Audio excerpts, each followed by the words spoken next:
Sponsored by Crane Automotive Team. Well, it's Friday night, which means it's time once again for some high school football and another week of playoff action for you guys tonight. Welcome into Fearless Friday. I am Courtney Mims. Week 2 of the playoffs is here, and every team hoping to survive and advance. So let's show you who did, shall we? Big game in Fayetteville tonight. The Purple Dogs hosting Southside round 2 of the playoffs. Opening drive, Dogs at the 9-yard line. Charlie Graves works the down and out route in the corner of the end zone. A great pass and catch. The home team up 7-0. Drake Lindsay off to a good start. Fayetteville doing it through the air too. Southside working the magic on the ground. 5'9", 160-pound running back Isaac Gregory just keeps going and going and going. He will get all the way down to the 9-yard line, but after a QB sack, the Mavericks will have to settle for the short field goal attempt by Grayson York.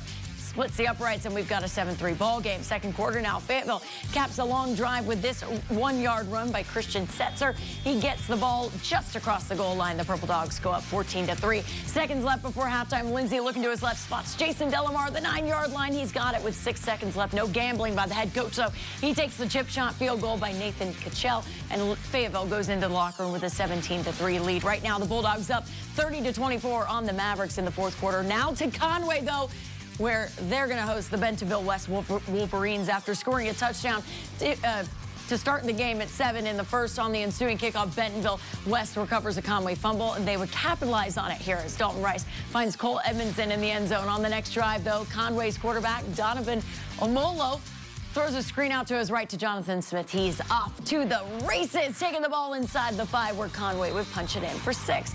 Tied at the 14 in the first.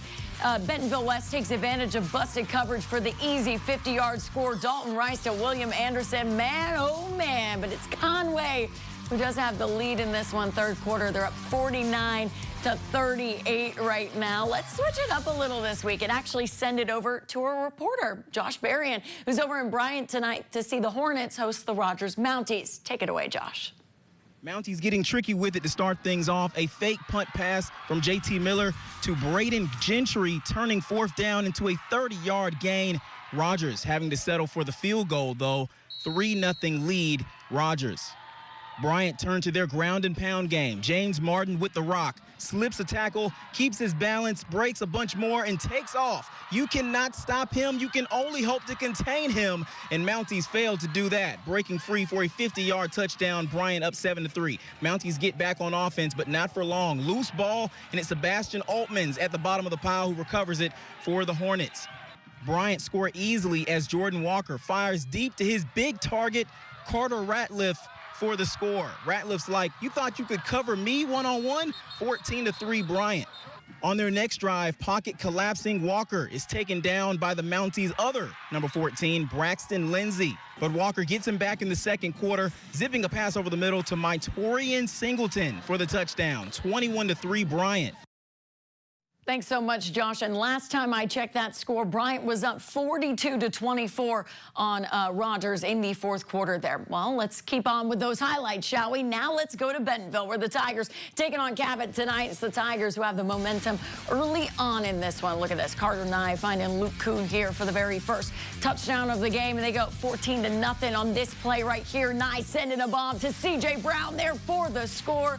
Well, then Cabot starts to head back just a little bit. Maddox McCrory evading a sack there to throw a long pass to Hayes Cook, who makes the catch just a few yards from the end zone. That sets it up nicely for Cooper Powell to punch it in for the score. But Bentonville not done yet. Nye bringing out his arm once again. It's L. Brooks who is the target this time. He makes the grab, and then guess who? It's Brown, who scores again for the Tigers right here. Bentonville absolutely demolishing Cabot tonight, up 42-7 in the fourth quarter over there. I'm heading over to Elkins now, where they were hosting Monticello, hoping to move on in that 4A bracket.